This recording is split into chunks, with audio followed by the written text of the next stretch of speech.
बिहार के मुजफ्फरपुर में noodle factory का बॉयलर फटने से 6 लोगों की मौत, कई घायल। 5 किलोमीटर दूर तक सुनाई दी धमाके की आवाज। राहत बचाव का काम जारी। सीएम नीतीश कुमार ने मारे गए लोगों के परिवार वालों को 4-4 लाख रुपए मुआवजा देने का ऐलान किया। धमाके में कई लोगों के फंसे होने की आशंका। बॉयलर के रखरखाव पर उठे सवाल। बिहार के उद्योग मंत्री शहनवाज हुसैन ने कहा, पूरे मामले की जांच कराई जाएगी। इत्र कारोबारी पीयूष जैन के कन्नौज के ठिकानों पर भी रेड, करोड़ों के कैश मिलने की खबर। नोट गिनने की मशीन मंगवाई गई।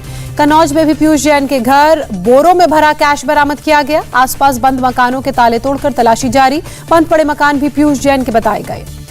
सगंज में जन विश्वास यात्रा में पहुंचे गृहमंत्री अमित शाह। पूर्व सीएम कल्याण सिंह को नमन किया। कहा, बाबूजी की धरती से बीजेपी की विजयी हुंकार का आरंभ। अमित शाह से सभी पार्टियों पर अमित शाह का जोरदार हमला। कहा, सभी दलों ने हिंदुओं की आस्था को ठेस पहुंचाई। बीजेपी ने अयोध्या और काशी को संवार कर दिखाया। लखनऊ में बोले रक्षा मंत्री राजनाथ सिंह, ब्रह्मोस किसी पर अटैक के लिए नहीं, भारत पर बुरी नजर डालने वालों के लिए बनी। रक्षा मंत्री राजनाथ सिंह ने बिना नाम लिए भारत के पड़ोसी मुल्क को सचेत किया। कहा, ईंट का जवाब पत्थर से देने में सक्षम भारत। उरी और पुलवामा के बाद हमने करके दिखाया। लखनऊ में सीएम योगी आदित्यनाथ और रक्षा मंत्री राजनाथ सिंह ने डीआरडीओ लैब की आधारशिला रखी। ब्रह्मोस मिसाइल और कार्बाइन का किया निरीक्षण। थोड़ी ही देर में प्रयागराज में सीएम योगी करेंगे भूमि पूजन। अतीक अहमद से मुक्त कराई गई जमीन पर गरीबों के लिए 75 फ्लैट्स बनाएगी योगी सरकार। प्रतापगढ़ में बोले केंद्रीय मंत्री नितिन गडकरी। कहा, उत्तर प्रदेश में योगी सरकार की वापसी पर सड़क योजनाओं में करेंगे 5 लाख करोड़ का निवेश। उत्तर प्रदेश की सड़कें देंगी अमेरिका को टक्कर। यूपी चुनाव पर बीजेपी ने की बड़ी बैठक। धर्मेंद्र प्रधान के घर ब्राह्मण नेताओं की अहम मीटिंग हुई। बैठक में महेंद्र पांडे, जितिन प्रसाद समेत कई दिग्गज शामिल हुए। राजस्थान के गवर्नर कलराज मिश्र भी बैठक में शामिल हुए। प्रधानमंत्री नरेंद्र मोदी 27 दिसंबर को हिमाचल प्रदेश के मंडी जाएंगे। 11,000 करोड़ की जल विद्युत परियोजना का उद्घाटन और शिलान्यास करेंगे। हिंदुत्व पर कांग्रेस के बाद आरजेडी के सवाल। कहा, 1923 में सावरकर ने हिंदुत्व का पहली बार किया जिक्र। सावरकर ने भी हिंदू और हिंदुत्व को अलग बताया। पीएम मोदी पर कांग्रेस नेता खड़गे का तंज। कहा, टीवी पर रोज आते हैं पीएम, संसद में एक भी दिन नहीं आए। सत्र में कई मामलों को सुलझा सकते थे पीएम। कांग्रेस नेता दिग्विजय सिंह ने फिर महिलाओं को लेकर दिया विवादित बयान। कहा, 40 से 50 साल की उम्र की महिलाएं मोदी से ज्यादा प्रभावित। असदुद्दीन ओवैसी पर बीजेपी सांसद साक्षी महाराज के बिगड़े बोल। ओवैसी की तुलना जानवर से की। महाराष्ट्र के मंत्री नवाब मलिक ने फिर एनसीबी पर उठाए सवाल। कहा, ओशिवारा इलाके में एक एक्ट्रेस ने क्या सुसाइड किया। पता चला है एनसीबी के प्राइवेट लोग उसे डरा धमका रहे थे। कृषि कानूनों के दोबारा लाने वाले बयान पर कृषि मंत्री की सफाई। कहा, मैंने ऐसा कभी नहीं कहा।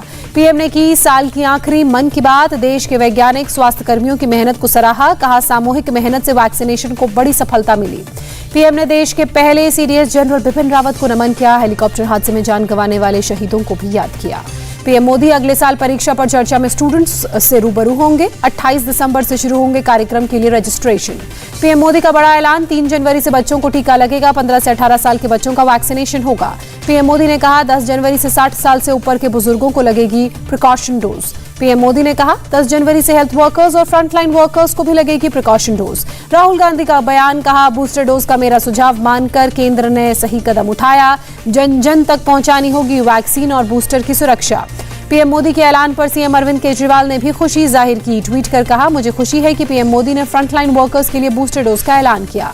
15 से 18 साल के बच्चों को वैक्सीनेशन पर पूर्व सीएम देवेंद्र फडणवीस ने पीएम का आभार व्यक्त किया। कहा, पीएम के ऐलान से जनता में कम होगा ओमिक्रॉन का डर। हेल्थ वर्कर्स को बूस्टर डोज पर बोले महाराष्ट्र के हेल्थ मिनिस्टर राजेश टोपे। कहा, पीएम के फैसले का स्वागत। 15 से 18 साल के बच्चों का वैक्सीनेशन जरूरी कदम। देश में आज कोरोना के 6,987 पॉजिटिव मामले सामने आए। 24 घंटे में 162 लोगों ने जान गंवाई।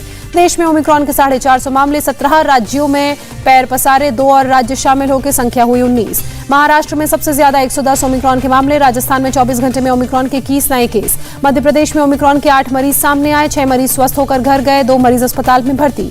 केंद्र सरकार ने राज्यों को दिए 148 करोड़ से ज्यादा के टीके। राज्यों के पास 17 करोड़ से ज्यादा वैक्सीन का स्टॉक मौजूद। कांग्रेस ने वैक्सीनेशन के आंकड़ों पर सवाल उठाए। रणदीप सिंह सुरजेवाला ने कहा, वैक्सीनेशन में सरकार ने किया खेल। सेकेंड डोज लगाने में दुनिया में 19वें नंबर पर भारत। सुरजेवाला का आरोप, कोरोना से हुई मौतों में भी मोदी सरकार ने किया खेल। कोरोना से मौतों के बाद कितने परिवारों को दिया मुआवजा, बताई सरकार। महाराष्ट्र में मंडराया लॉकडाउन का खतरा। स्वास्थ्य मंत्री राजेश टोपे ने कहा, 800 मीट्रिक टन से ज्यादा ऑक्सीजन की डिमांड डेली बढ़ने पर लग सकता है लॉकडाउन। दादर सब्जी मंडी में भारी भीड़। कोरोना गाइडलाइंस की धज्जियां, सोशल डिस्टेंसिंग के नियमों का उल्लंघन। दिल्ली की ओखला सब्जी मंडी में भारी भीड़। सोशल डिस्टेंसिंग की धज्जियां। शिरडी साई बाबा मंदिर में बदले दर्शन के नियम, शयन आरती और काकड़ आरती में हिस्सा नहीं ले सकेंगे श्रद्धालु। ओमिक्रॉन के खतरे को देखते हुए कर्नाटक में 10 दिन के नाइट कर्फ्यू का ऐलान, 28 दिसंबर से लगेगा प्रतिबंध।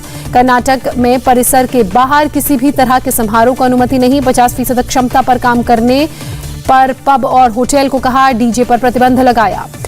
अनंतनाग एनकाउंटर में मारे गए आतंकवादी की पहचान हुई, आईएसजेके से जुड़ा था बिज बेहरा का फहीम अहमद भट्ट, एएसआई मोहम्मद अशरफ की हत्या में भी था शामिल। जम्मू कश्मीर में आतंक पर सुरक्षा बलों का बड़ा प्रहार, 2 एनकाउंटर में मार गिराए 4 आतंकी।